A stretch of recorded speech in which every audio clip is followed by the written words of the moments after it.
Hey, welcome back to Sober Now. I'm Jim LaPierre. Today we're going to be talking about some of the most common lies that we tell ourselves. Even well into the course of our recovery programs, we still will engage from time to time in some addictive thinking.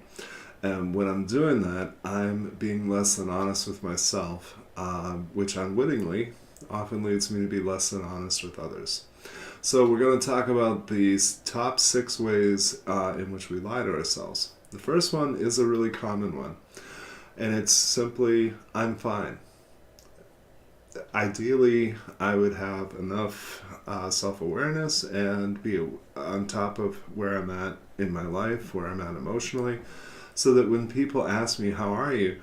I can give them more than an automatic answer of, I'm good, I'm okay, I'm fine. And of course, if you don't know, FINE is an acronym. It stands for freaked out, insecure, neurotic, and evasive. And so if that's where you're really at, hopefully you can tell people where you're really at so that they can support you in getting better. But take stock and have a sense of where you're at. Too often, I'm fine is a lie that I'm telling to nobody but me. And that leads us to lie number 2, which is the idea that I'm going to get over it. I'm fine is often a way of denying my true feelings, especially when I feel hurt or disappointed or afraid. So telling myself to get over something, first of all, it's mean. I don't talk that way to other people. I know that people have to go through the things that they're struggling with, and especially the emotional experience, because when we don't go through it, we end up developing resentments, and it's really a recipe for disaster. So I'm not going to get over anything, and I'm going to notice the times where I treat myself in a way that's very different than the way I treat other people. So if it's not okay to say it to somebody else, it's not okay to say it to me.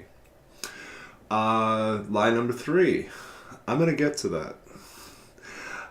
Procrastination is something that I think all of us struggle with. And ideally, the choices that I make are my priorities, right? They're a reflection of important things that need to happen in my life. And what I found about the things that I procrastinate is that they're usually things that I'm uncomfortable with for some reason or another. Maybe I have some bad feelings about them. Maybe I'm not sure what the outcome's going to be. But when I'm prioritizing, I'm usually honest with myself, and when I'm procrastinating, I'm not. I procrastinate based on an emotional experience, and really what I end up doing is creating more stress for myself. I may have some feelings of anxiety or discomfort, but sooner or later I'm going to end up dreading the thing that I've put off. And dread is the most unnecessary thing in the world. It's the thing that I want least. Because dread to me is like experiencing pain before the pain even arrives. So instead of procrastinating, I'm going to have a lot of accountability in my life, and I'm going to make sure that what I'm doing reflects my beliefs and values and not simply the limits of my comfort zone or my emotional experience. Next lie. This is a big one. I got this. What I've learned about myself is I constantly want to push my limits. I always want to take on one more project or do one more thing.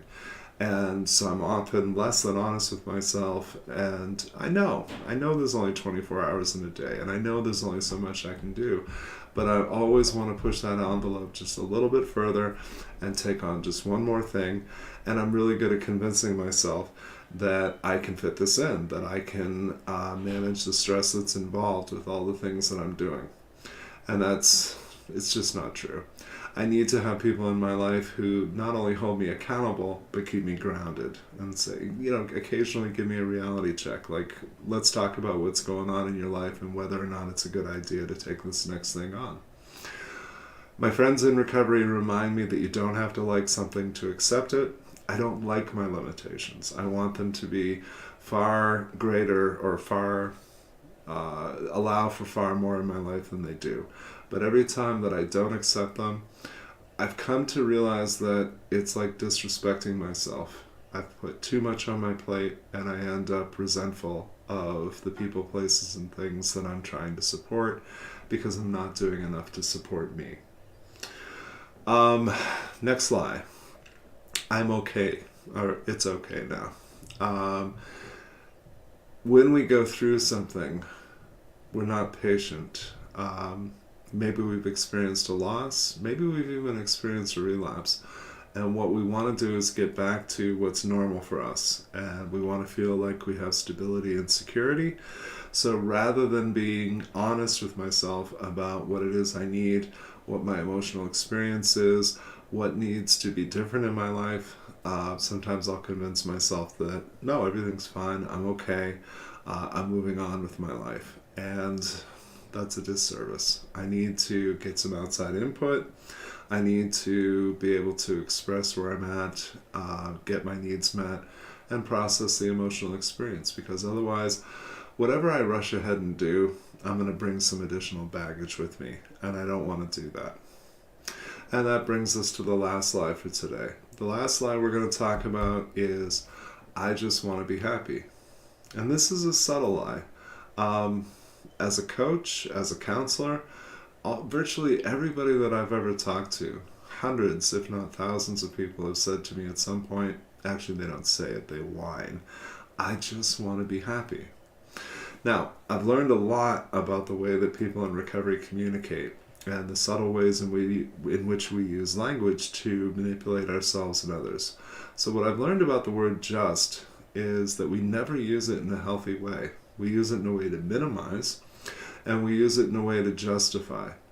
So when I say I just want to be happy, well, at face value, what I'm saying is that happiness is my goal. And for me personally, I've realized that happiness is a lousy goal. Happiness is fleeting. It's usually a choice. But it's an emotional experience that doesn't necessarily endure for any significant period of time. So I want the stuff that endures. I want the stuff that sticks around. So that means that I seek joy, I seek fulfillment, serenity, contentment, and I seek to invest a lot in relationships, because that's the most important thing in my life are people. They're not things, obviously.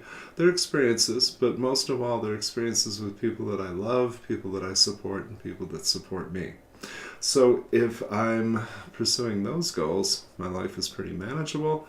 I manage to have good days. I have to be honest with myself in order to achieve these things. So I would love to hear about some of the lies that you tell yourself. Please email me, jim@sobernow.com. And if you like the videos, if you appreciate what we're doing, I'd really appreciate it if you would like them on YouTube. If you would subscribe to the channel, that'd be fantastic, sobernow.com. And any input at all, would love to continue these conversations, and would love to hear what are some of the things that you'd like to be hearing more about. Thanks, and have a great day.